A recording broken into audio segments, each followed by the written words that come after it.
जय श्री कृष्ण। आदरणीय बंधुओं,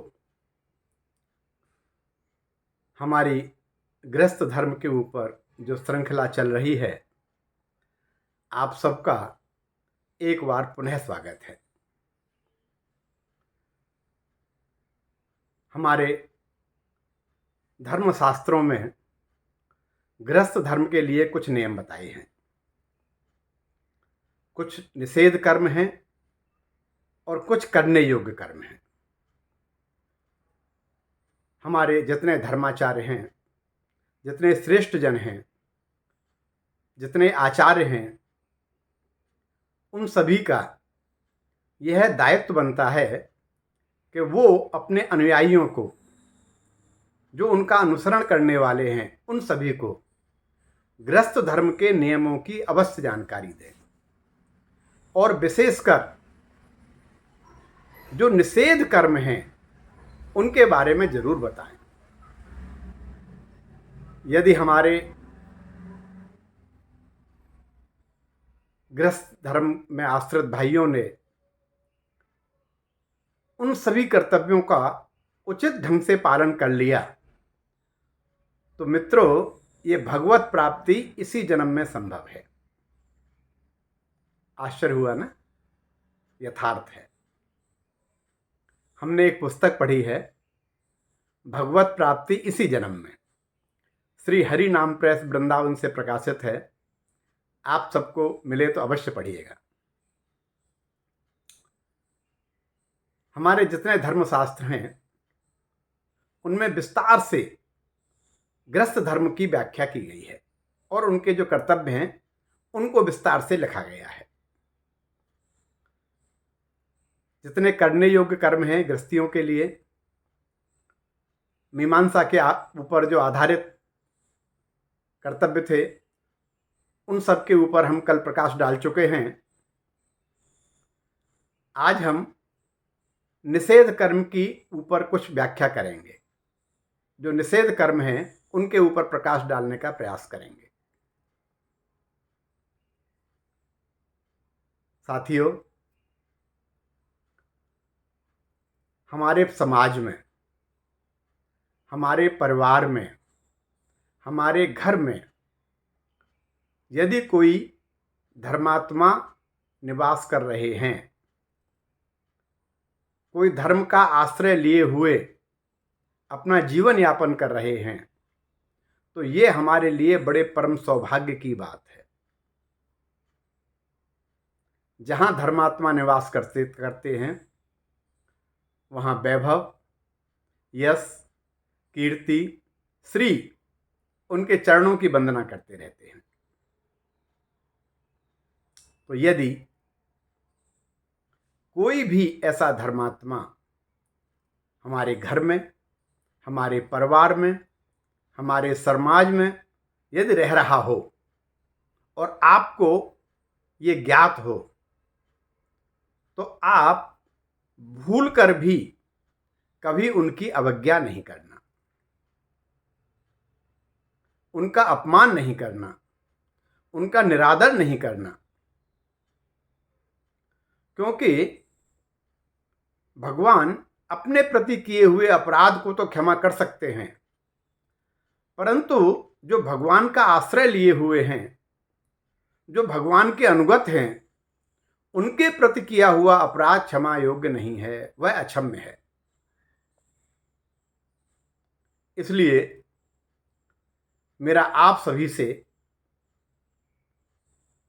निवेदन है कि आप कृपया किसी भी धर्मात्मा की, किसी भी धर्मपरायण व्यक्ति की उपेक्षा न करें, उसका निरादर न करें, उसका अपमान न करें। वह इस दुनिया में जीवित देव हैं। मैं उदाहरण देकर समझाने का प्रयास करता हूं कि किस प्रकार धर्मात्मा की उपेक्षा करके, निरादर करके हम अपने दुर्भाग्य को आमंत्रित करते हैं। उसके दो उदाहरण मैं आपको दूंगा।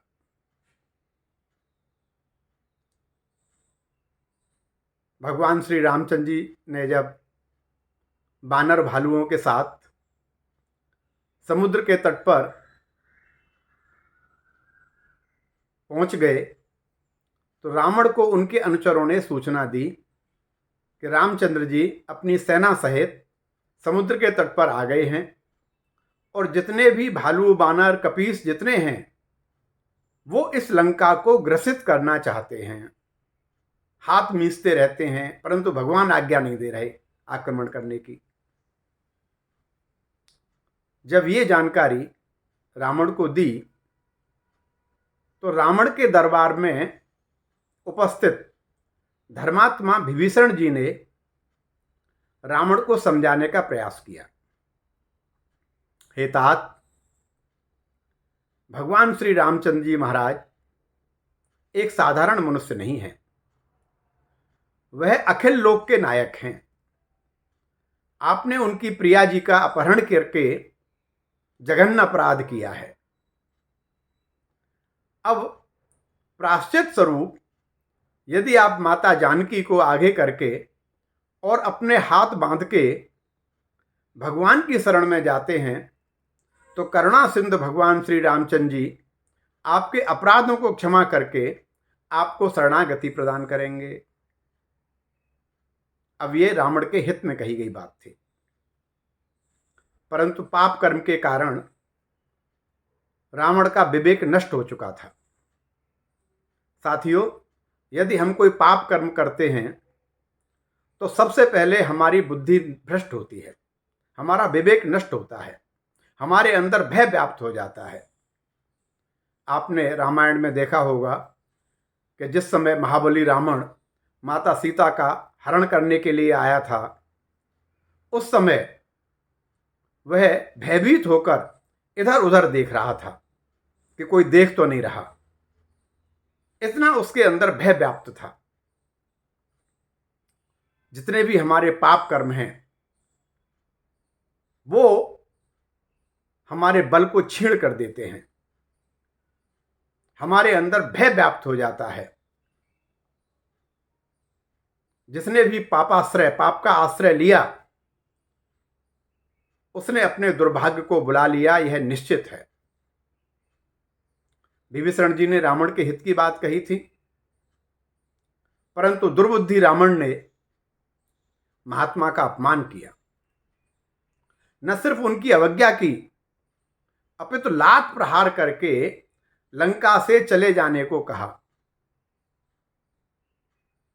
तुलसीदास जी महाराज ने सुंदरकांड के 41वें दोहे में बड़ी सुंदर रूप से इसको प्रस्तुत किया है कि असी कह चला विभीषण जबहि, आयुषहीन भय सब सबहि।